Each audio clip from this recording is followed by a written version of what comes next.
of the last meeting. Lynn, I make a motion, approve the minutes. second please. I'll second. Thank you, Jim. All those in favor? Aye. Opposed? Correspondence are all listed. There's no disciplinary actions to read into the record at the moment. All the correspondence are up here if anyone would like to read them. There's all the course applications for everyone's information only. Again, they're up here if anyone would like to review them. We'll move on to the CON committee. No action at the moment, Jim? Nothing pending from CON. Executive board, everything we discussed, we'll bring up out here tonight. Tim, you want to do your executive director's report, please? Sure. Training is starting to take off for 2015. We set the date for our night EMT class starting March 19th. Daytime class here to be announced, but sometime shortly thereafter. We're also working on another off-site class, perhaps up in Clarksville at the Sheriff's Department, with a tentative April start date. Also look for a CIC-CLI update coming up. We have the paramedic refresher coming up. That's just pending DOH approval. The app should be going in tomorrow. And we're also working on an MC class, but that'll probably be late summer, early fall at the earliest.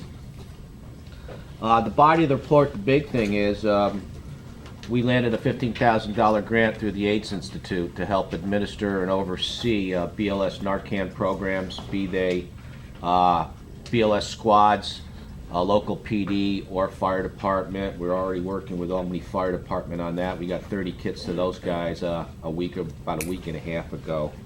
And that's it, basically, unless anybody has any questions.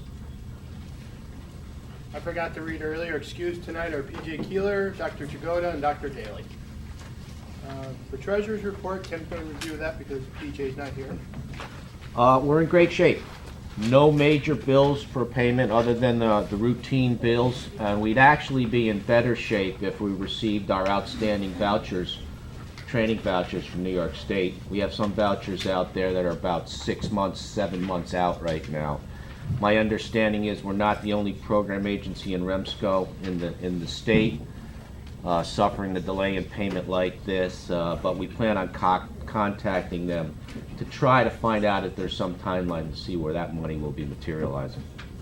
But once again, we're in great shape. Excellent, thank you. Finance committee, Steve, anything to report?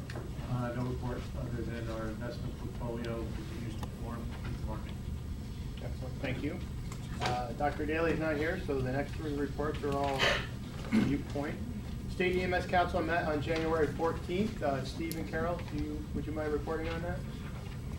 Major item at the State EMS Council last meeting, actually it was more at the CMAC meeting, doesn't necessarily affect us directly. That is that there was a movement, the CMAC passed a resolution last year that would allow for, require that all ALS paramedic level agencies carry controlled substances. That was appealed by, it was subject to great debate, but not everyone agreed to it when it was eventually enacted. There was an appeal to the Bureau of Law at the Department of Health by some providers who did not wish to comply. What comes out of it is that the ability of the CMAC to make mandatory changes in medical care was essentially diminished. And a reminder that the CMAC is an advisory body to the Commissioner of Health and that their decisions don't necessarily carry the force of law. And in this one particular issue, it had to do with licensure, making licensure dependent on carrying narcotics. From our region, it has no practical implication today, as all ALS paramedical level agencies here obviously carry controlled substances, but it does sort of change the process for how, going forward, care standards may be changed. The CMAC and SEMSCO are not able to make judgments without the Commissioner's approval. So it opens up sort of a whole new regulatory process that these things will have to be done in regulation, meaning if the CMAC or SEMSCO says we want to do X, that's fine, but there still has to be a regulations promulgated, which means that the Department of Health has to be willing. Things can't be done over the objections of the Commissioner or the objections of the Department. Not sure it has a real practical implication for us on a day basis, but it is a significant change.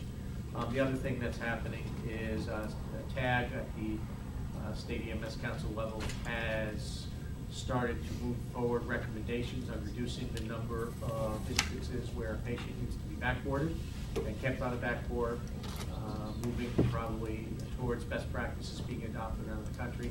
And I would expect that's something that will happen over the coming year or so here in New York State. Carol, anything to add? There's just a few other things. They adopted a BLS respiratory distress protocol, which is going to include CPAP for BLS providers, so stand by because they'll be coming out with the actual protocol for that.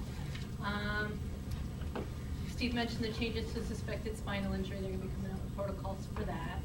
The blood regulations, this is more for transport agencies, but they're in the final approval process, waiting to be signed off by the commissioner, so ambulances can transport blood products.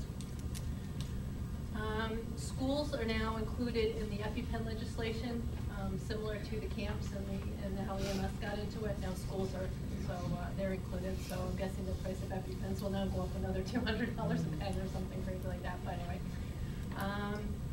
award nominations are due to the state by June 1st, so we have to make sure that we're on top of that for our region.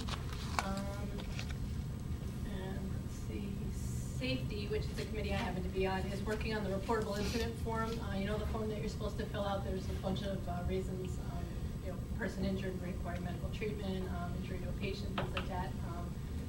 We're working to revise that because the current form is a little cumbersome if we filled it out. It's kind of tedious and painful, so we're trying to make it a little less tedious and painful. But we also need people to make sure they do fill it out so that the data, that we can actually get actual data and have something to work on for there. But other than that, I think we're good. That's all I got. Thank you. Perfect timing, Anne Marie. Nurses Committee? Very good. So we met on January 22nd. We meet every other month. And we discussed about the stroke centers. All designated stroke centers required to report last known well time, pre-hospital stroke scale score, and glucose. This month we had Columbia Memorial joined us, so that's the first time that they had been with us for a while, so that was good. So they were having some issues with that as well. With the supplies, which is my next thing.